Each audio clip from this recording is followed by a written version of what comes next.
Sa gitna ng sakit ng pagiging asawa ni Byron, na isang mama's boy, at sa pangmamaliit ng biyanan kong kontrabida sa buhay naming mag-asawa, hindi ko inaasahang papatol ako sa isang matandang kapitbahay, si Mang Fidel, isang byudo na, at sa simpleng pakikitungo nito sa akin, doon ko siya unti-unting inibig. Dear Miss Kay, magandang araw po sa lahat ng listeners ng channel mo. Itago niyo na lang po ako sa pangalang Macy, 27 anyos. Isang simpleng babae na ang akala ko noon, kapag nag-asawa ka na, magiging buo ka, magiging masaya ka. Pero mali pala ako. Kasi sa loob lang ng isang taon ng pagsasama naming ng asawa kong si Byron, doon ko nakita ang realidad. Hindi pala sapat ang pagmamahal kung hindi ka naman pinapahalagahan. Isang engineer si Byron, 29 anyos. Maayos ang trabaho, may pangarap, at nung una, akala ko siya na talaga. Pero may isang bagay akong hindi nakita agad. Mama's boy, ang asawa ko. Lahat ng desisyon dumadaan sa nanay niya. Lahat ng kinikita niya halos diretso sa biyanan ko. Wala akong say, wala akong boses, kahit na asawa niya ako.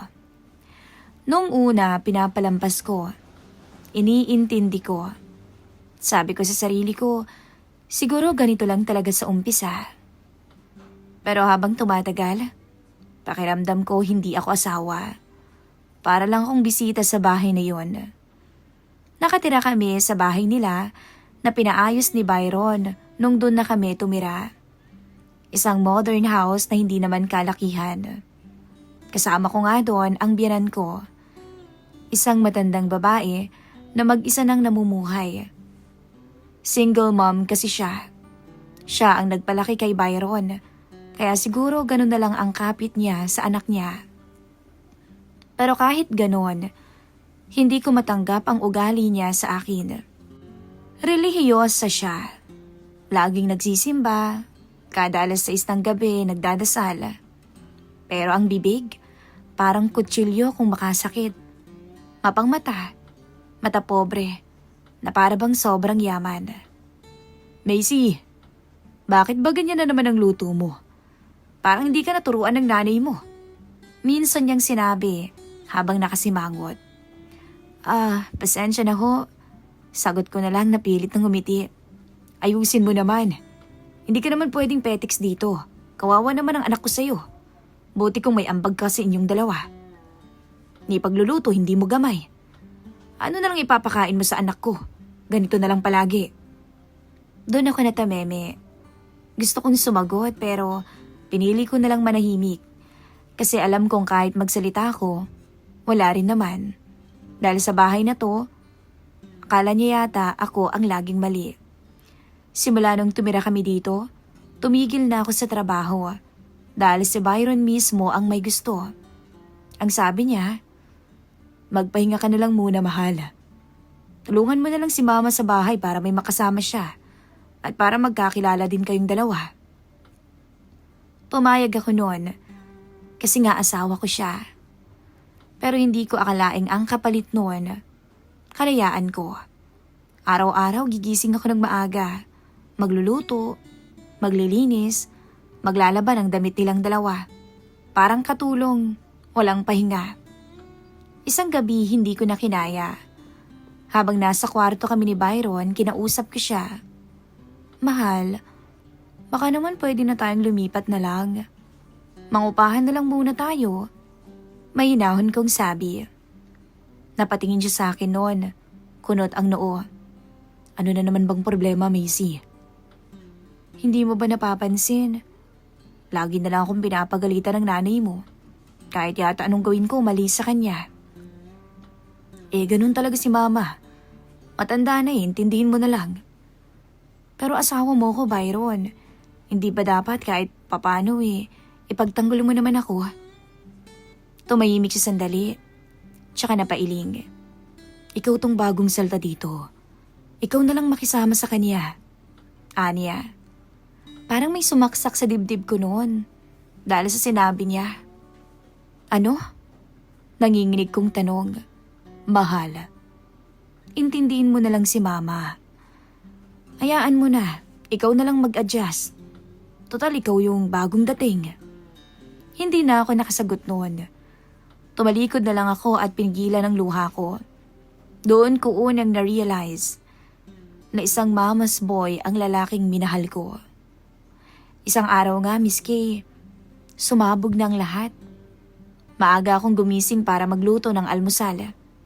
Nagprito ako ng itlog at isda. Paglabas ng biyanan ko noon, agad niyang tiningnan ang mesa. Ano na naman to? Sunog yung isda. Mataray niyang sabi noon. Hindi naman po sunog. Medyo crispy lang, ma. Crispy? Parang uling na to ah. Ano ba naman, Macy? Maya ka naman sana kay Byron. Napahigpit ang hawak ko noon sa sandok. Ginagawa ko naman po ang lahat. Mahina akong sagot. Magalang. Lahat. Kulang na kulang nga. Hindi mo ba napapansin? Nagiging pabigat ka sa anak ko, Macy. Umaasa ka na lang sa sahod ng anak ko. Hindi ka magtrabaho para magkapera ka. Ma, ang anak niyo naman ang may gusto na wag na ako magtrabaho. Pumayag ka naman. Dapat hati kayo sa gastos eh. Hindi yung petiks ka lang na nandito. Kung hindi naman dahil sa anak ko, nakoy matagal na kitang pinaalis dito. Doon ako napatingin sa kanya. Ibig niyo pong sabihin, wala akong karapatang tumira dito? Tanong ko. Wala. Ako ang may-ari ng bahay na to, Macy. Hindi ikaw. Kaya ako masusunod dito. Parang may sumabog noon sa dibdib ko, kaya hindi ko na napigilan. Asawa naman po ako ng anak ninyo. Bigla akong sigaw. Hindi ba dapat? Kahit konting respeto man lang ibigay niyo sa akin? Nagulat siya sa tono ko. Aba, sumasagot ka ba, Missy? Galit niyang sabi. Oho, kasi naman sobra na rin ho kayo eh. Araw-araw niyo akong minamaliit. Hindi niyo ako tinatrato bilang pamilya niyo. Dahil hindi ka naman pamilya. Napasubo lang ang anak ko sa iyo. Parang gumuho ang mundo ko sa narinig ko. Sakto naman na pumasok noon si Byron. Ano ba tong ingay na to? Ano bang nangyayari sa inyong dalawa? Tanong niya. Lumapit ako sa asawa ko. Umaasang kakampihan niya ako. Byron, sabihan mo naman ang nanay mo. Asawa mo ko. May karapatan din naman ako. Umiiyak ko nang sabi. Tumingin to sa akin, tapos sa nanay niya. Ano na naman bang ginawa mo, Macy? Malamig niyang tanong. Parang binuhusan ako noon ng malamig na tubig. Ako? Hindi ako makapaniwala. Sumasagot ka na naman kay mama, no? Ilang beses ko ba na kasing sasabihin sa'yo? Matanda na siya, Macy. Respetuhin mo na lamang siya. Byron, pinapalahis na ako ng nanay mo. Halos pabulong ko nang sabi. Kung hindi ka marunong makisama, kasalanan mo na yun. Doong tuluyang nabasag ang puso ko. Hindi mo man lang ba ako'y pagtatanggol? Tanong ko. Paano kita pagtatanggol kung ikaw naman ang mali? Tumulo ang luha ko nun, Miss Kay, ng tuloy-tuloy. Sa harap ko mismo, sinabi niya yon. Habang nakatayo ako doon, pakiramdam ko hindi niya ako asawa.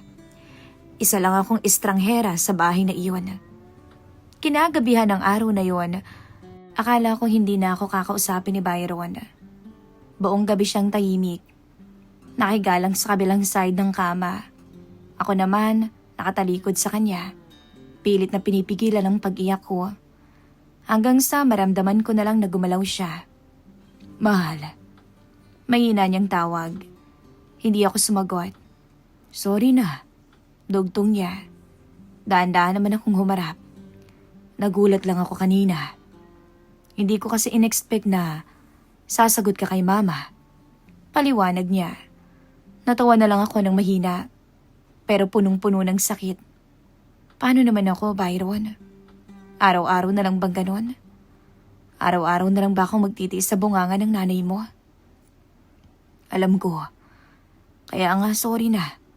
Next time pagsasabihan ko rin si mama. Huwag ka nang magtampo, okay? Tinitigan ko siya. Gusto kong maniwala. Kailangan kong maniwala. Sigurado ka? Tanong ko. Oo. Asawa kita Kakausapin ko siya. Yun lang ang gusto kong marinig. Kaya kahit may pagdududa pa sa dibdib ko, pinili kong kumapit sa pangakong yun para sa pagsasama namin, para sa pamilya na pinapangarap namin. Simula ng gabing iyon, pinilit kong manahimik. Kahit naririnig ko ang bawat lait ng biyanan ko, hindi ko to pinapatulan. Kahit masakit, nilulunok ko na lang. Ang bagal-bagal kumilos. Kung hindi dahil sa anak ko, wala naman dito. Lahat ng yun naririnig ko, pero tahimik lang ako. Akala ko kapag tumahimik ako, titigil na siya. Pero mali ako. Mas lalo pa nga siyang nagalit. Isang hapon, pagod na pagod ako. Natapos ko na ang mga gawain sa bahay kaya pumasok muna ako sa kwarto para kahit papaano makapagpahinga. Kakatulog-tulog ko pa lang ng bahagya nang biglang bumukas ang pinto. Oy, Macy! Sigaw ng biyanan ko. Napabangon tuloy ako kaagad. Ho? Antok pang boses kong sabi. Hindi ka naman siguro senyorita dito. Magugas ka naman ng plato. Ano? Ako pa ba ang gagawa? Galit niyang sabi. Tapos na po ako sa mga gawain ko. Nagpapahinga lang naman ako saglit. Sabi ko, magpapahinga. Hoy Macy, sa ating dalawa, ikaw ang walang ambag dito sa bahay na to. Parang may sumakal sa lalamunan ko. Gusto ko nang sumagot Gusto ko nang ipaglaban ang sarili ko.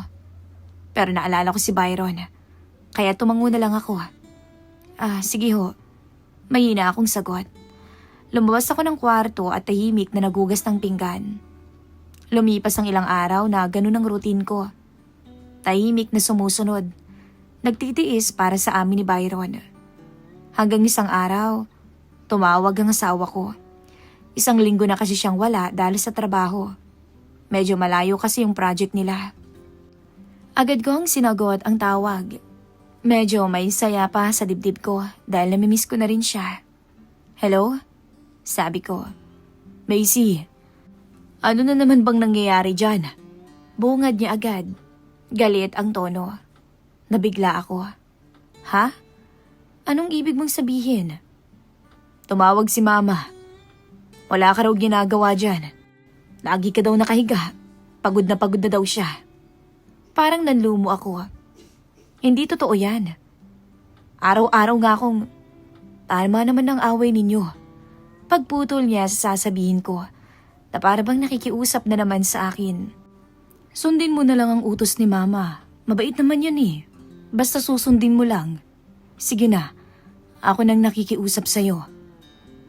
Biglang uminit ang ulo ko noon, Miss Kay. Ako pang sinungaling ngayon. Nanginginig kong tanong. Anong tawag mo sa reklamo ni mama? Alangan naman gumawa ng kwento. Byron, hindi mo man lang ba ako papakinggan? Ikaw naman kasi, palagi kang sumasagot. Ilang beses ko bang sasabihin sa'yo na hayaan mo na lang siya? Doon ako tuluyang napuno. Sa sobrang galit at sakit, hindi ko napigilan ang sarili ko. Pinatay ko ang tawag. Tama na. Bulong ko sa sarili ko noon habang nanginginig ang kamay ko sa galit. Ilang araw pang lumipas bago siya umuwi. Tahimik ang buong bahay nung dumating siya. Ramdam ko agad ang bigat ng hangin. Pagkapasok niya sa kwarto, hindi siya agad nagsalita. Ako ang unang nagsalita. Kumain ka na ba? Tanong ko. Pilit na nagpapakasweet pa rin sa kanya. Hindi to sumagot. Sa halip nilapag niya ang bag niya at umupo sa kama. Macy, pagod ako, ayoko makipag-away. Sabi niya. Natawa ako ng mapait. Ayoko rin naman. Pero parang hindi mo naman ako binibigyan ng choice. Biglang sumingit ang biyanan ko mula sa labas. Byron, anak, nakuha mo na ba ang sahod mo? Kailangan ko ng pambayad sa bills eh, sabi nito. Walang imik na inilabas ni Byron ng sobre at iniabot sa nanay niya. Tahimik ko lang silang pinapanood. Pagkatapos, lumapit sa akin ang biyanan ko at may inabot. 3,000. Eto Macy, para sa'yo. Sabi pa niya na tila napakabait niya. Napatingin ako sa pera. Tapos sa kanya. 3,000? Pag-uulit ko. Oo. Sobra pa nga yan, hindi ba para sa'yo? Wala ka namang ginagawa. Parang may sumabog sa loob ko ng mga oras na iyon. Kaya't hindi ko napigilang magsalita. Byron. Tumingin ako sa asawa ko. Ito lang? Tumango siya. Oo, Macy.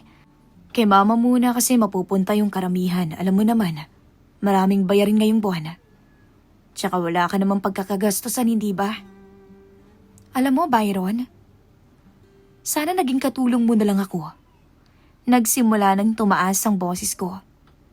Asawa mo ko. Pero bakit parang wala akong karapatan? Macy, huwag ka naman nang magsimula. Hindi eh. Sasagot ako ngayon, Byron. Sigaw ko. Asawa mo ko. Dapat nga ako may hawak ng sahod mo eh. Ibibigay niyo sa akin to? Mas malaki pang sahod ng katulong kaysa sa akin. Tumayo siya. Halatang naiirita. Ano ka ba? Hindi naman ganun kadali. Hindi madali. O ayaw mo lang talagang sumunod? Puro ka nanay. Sagot ko agad. Ano ba talaga ako sa'yo, Byron, ha? Natahimik siya. Sabihin mo. Giit ko. Ano ako sa'yo? Asawa mo ba talaga ako?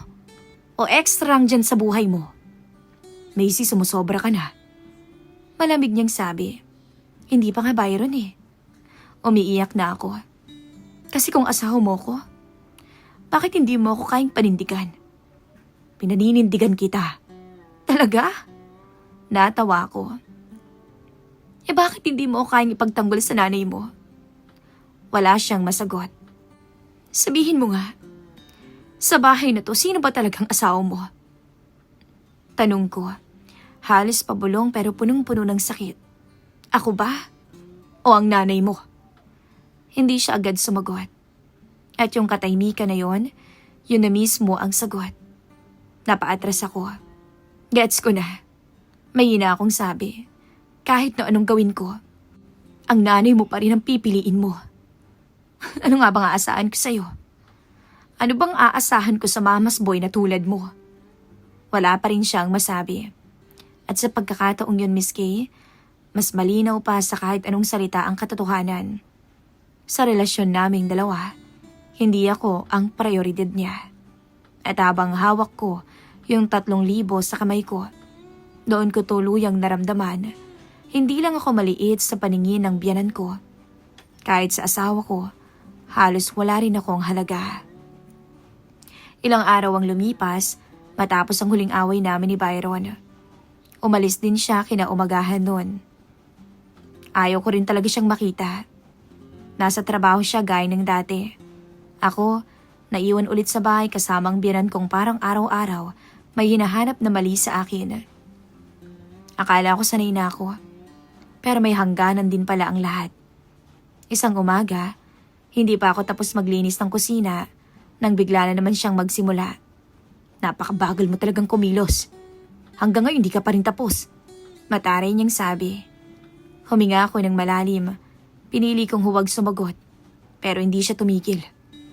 Alam mo, kung nagmamagaling ka, umalis ka na lang dito, Macy. Hindi ka naman kailangan ng anak ko. Wala naman siyang makukuha sa iyo. Doon ako napahinto. Unti-unti akong humarap sa kanya. At kayo po? Mahinahon pero diretso kong sabi. Ano ho bang gusto niyong mangyari? Umalis ako? Para tuluyan nang mapunta sa inyo ang anak ninyo? Nagulat siya. Aba, sumasagot ka na naman. Hindi na po ako sasagot. Aalis na lang ako.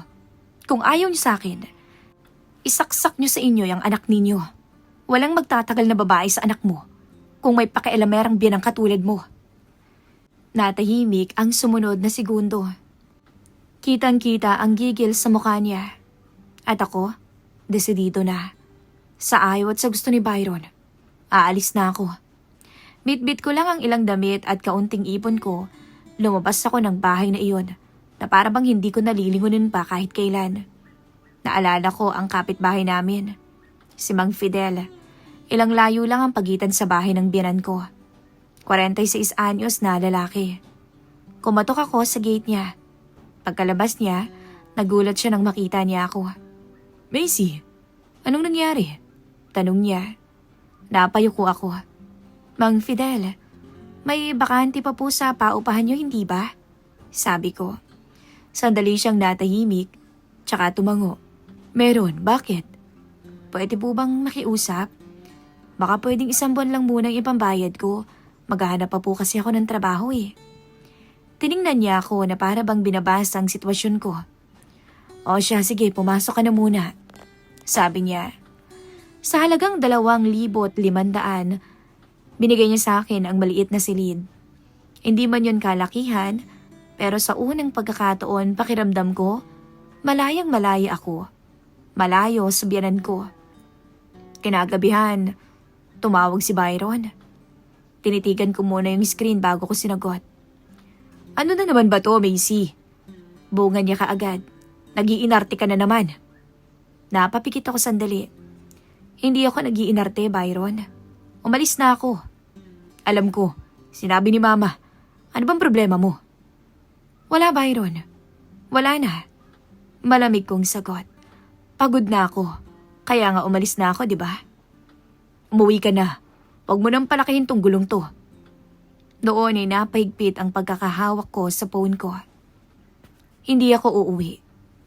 "Macy, pumili ka, Byron." Pagputol ko. "Ako ba o ang nanay mo?" Natahimik siya. "O kita mo? Kung hindi mo kayang pumili, ako ang pipili para sa sarili ko." Napakadrama mo na naman.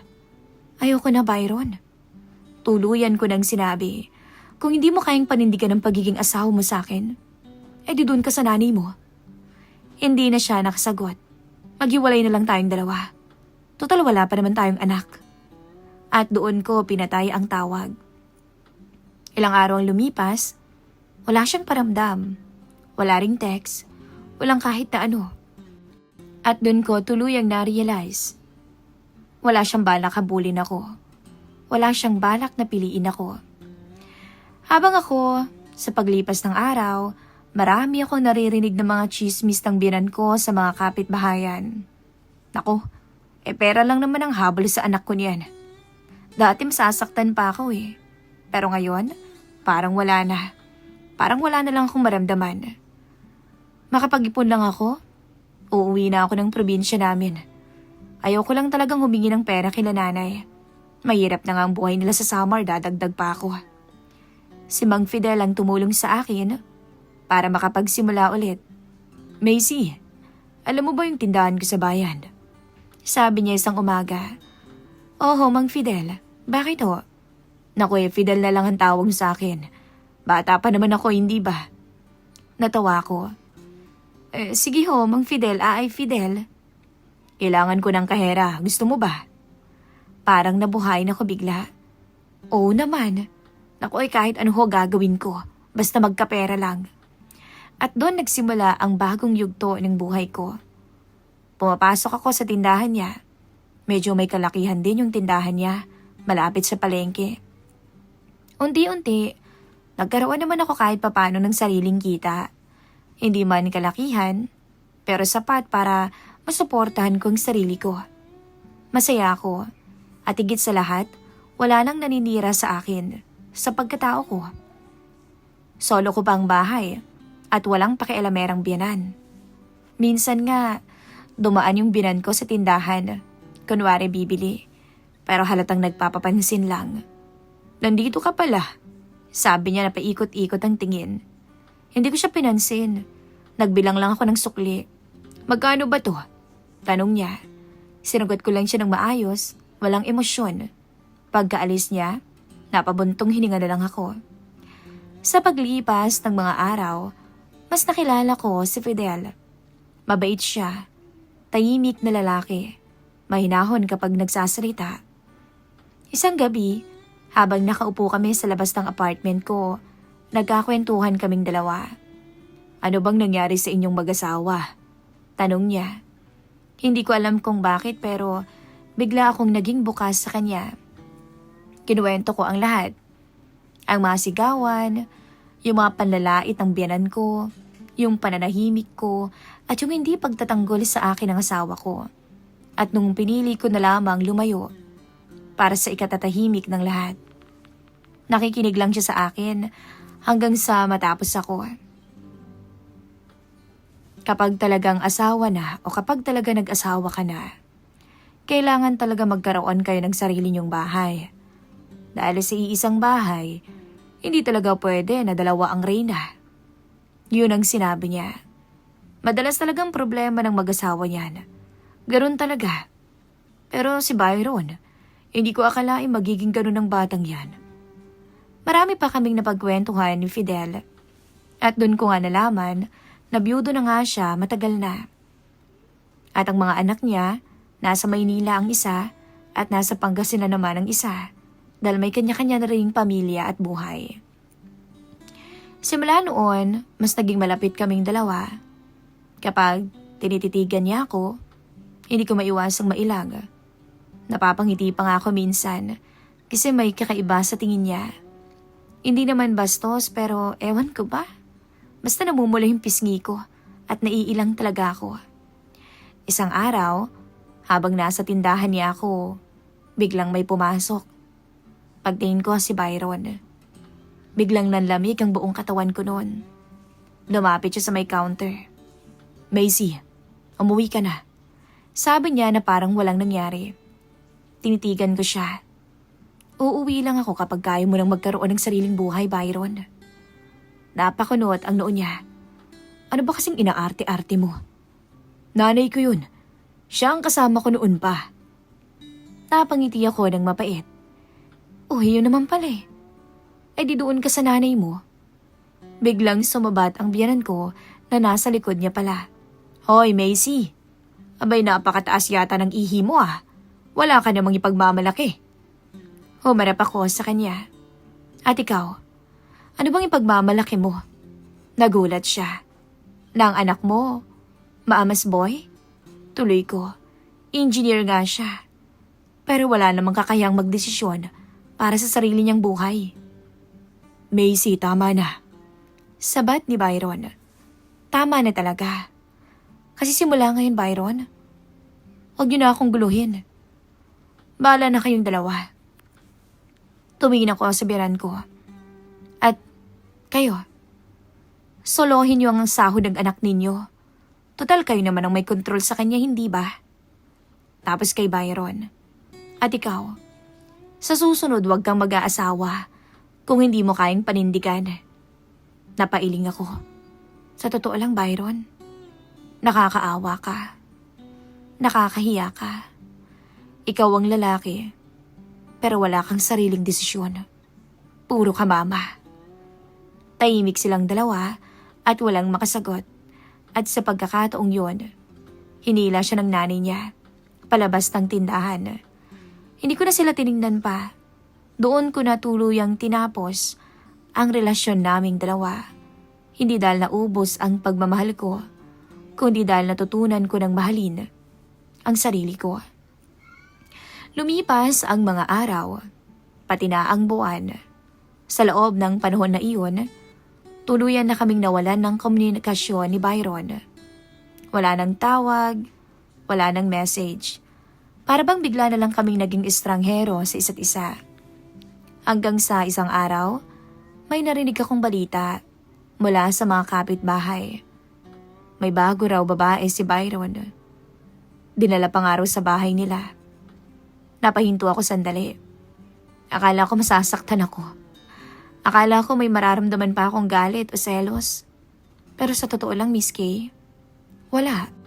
Wala akong naramdaman. Tahimik lang ako napangiti. Ganun ba? Bulong ko. At siguro doon ko tuluyang na-realize. Tapos na talaga ang lahat sa amin. Habang lumilipas ang mga araw, mas lalo naman kaming naging malapit ni Mang Fidel. Hindi ko namalayan, unti-unti na pala siyang naging bahagi ng buhay ko, ng araw-araw ko. Sa simpleng kumustahan, minsan sabay kaming kumakain, sa tahimik na mga usapan sa labas ng apartment tuwing gabi. Doon unti-unti akong nahulog. Isang gabi, nakaupo kami sa bangko sa tapat ng inuupahan ko. Tahimik na noon ang paligid. Mahangin na. Payapa na. Napansin ko na naman ang titig niya. Bakit ba lagi kayo nakatitig sa akin? Natatawa kong tanong. Ngumiti siya ng bahagya. Alam mo, sinayang ka ni Byron. Napakunot ang noo ko. Bakit naman? Ang ganda mo kaya? Diretsong sabi niya. Sus! Napailing ako at parang medyo nahiya. Binola mo pa ako. Hindi kita binobola. Hindi ako nagbibiro. Totoo yun. Sagot niya ng seryoso. Napatingin ako sa kanya. Talaga? Tumango siya. Maganda ka. At higit pa dun mabuti kang babae. Hindi ko alam kung bakit, pero may kung anong kumabog sa dibdib ko. Hindi yun sakit, kundi saya na matagal ko nang hindi nararamdaman. Ngumiti ako ng konti. E di ibig sabihin ba nagagandahan ka sa akin? Ngumiti siya pabalik. Oo naman. Natawa ko. Siguro may gusto ka sa akin, no? Saglit siyang natahimik, tapos tumingin siya sa akin ng diretsyo. Pwede ba? Ako ang biglang natahimik pagkatapos nun, kasi hindi ko alam ang isasagot ko. Ramdam na ramdam ko yung kaba, pero may kasamang kakaibang kilig. Napayuko ako. Hindi ako makatingin kay Fidel. Tapos bigla siyang tumawa ng mahina. Relax ka lang. Hindi naman kita pinipilit. Sabi niya. Pero kahit ganun, sa loob ko may unti-unting nabubuo. Hindi ko man aminin, Miss Kay. Nagkakagusto na ako kay Fidel. Sa maikling panahon, para bang mas nakilala pa niya ako kaysa sa asawa ko noon. At sa maiksing panahon, parang nag-match agad kami. Hanggang sa isang gabi, nagkausap na naman kami. At habang nagkukwentuhan, hindi ko na malayang magkalapit na pala kami. Halos magkadikit ang mga braso namin.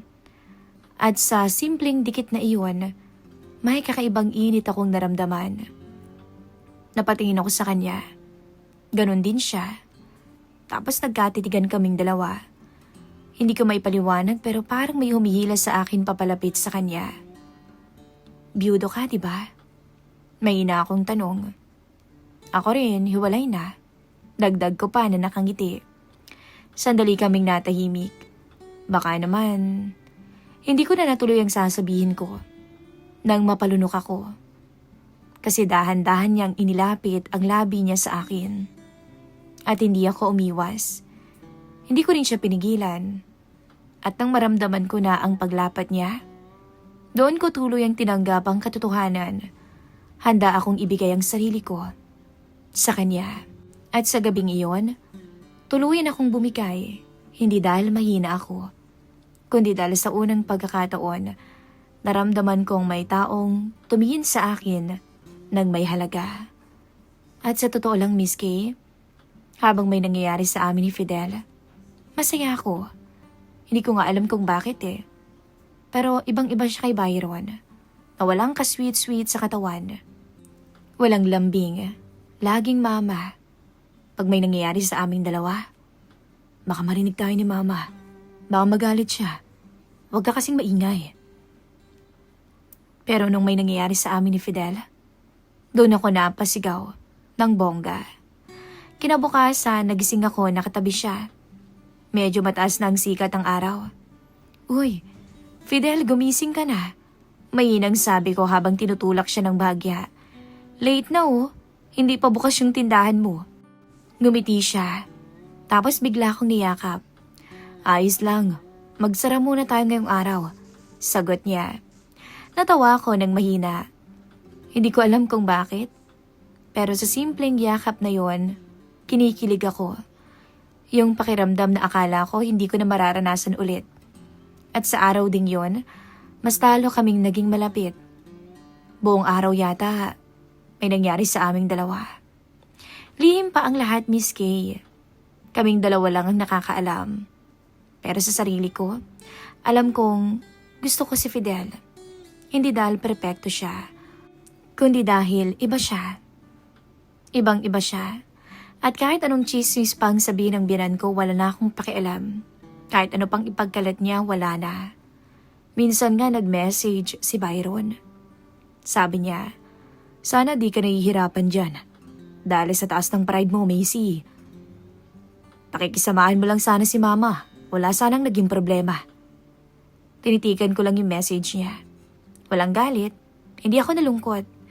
Pinindot ko lang yung like button. At pagkatapos, binlock ko na siya. Paminsan-minsan nakikita kami ng biyenan ko sa labas. Pero hindi naman na ako yung dati. Hindi ko siya pinapansin. Wala na nga siyang epekto sa akin. Sa ngayon, tahimik naman ang buhay ko, Miss Kay. Napakasimple, pero masaya. At kahit lihim pa ang relasyon namin ni Mang Fidel, alam ko sa sarili ko, mas totoo pa nga to kaysa sa nakaraan ko. Kung ano man ang sasabihin ng iba, kapag sakaling malaman nilang relasyon naming dalawa, bahala na sila. Basta ako, sa wakas, nahanap ko ng kapayapaan na matagal ko nang hinahanap. At kung may natutunan man ako sa lahat ng nangyari, minsan, kailangan mong makawala sa maling tao para matagpuan mo ang tamang taong magpapahalaga sa iyo. Hanggang dito na lamang po ang kwento ng buhay ko, Miss Kay. Maraming salamat po sa inyong programa. Malaking tulong po ito sa amin. God bless sa inyong lahat.